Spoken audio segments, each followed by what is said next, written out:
سیدنا عمر فاروق رضی اللہ تعالیٰ فجر کی نماز پڑھی، فوراً نکلے، مدینہ منورہ سے باہر نکل گئے، اور ایک بیوہ عورت، بوڑھی عورت دروازے پہ پہنچے، دستک دی اور فرمایا اماں جی آپ کو کوئی کام ہو، جھاڑو دینا ہو، برتن پانی سے بھرنے ہوں، کوئی جانور ان کا دودھ نکالنا ہو، میں خدمت کے لیے حاضر ہوں۔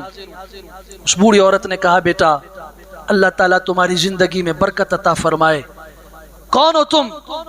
کہا عمر بن خطاب ہوں۔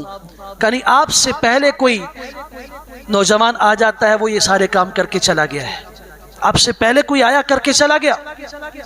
حضرت عمر فرماتے اگلے دن میں اس سے فجر کی نماز سے پہلے پہنچا، کام پھر بھی ہو چکا تھا، تہجد کے وقت پہنچا،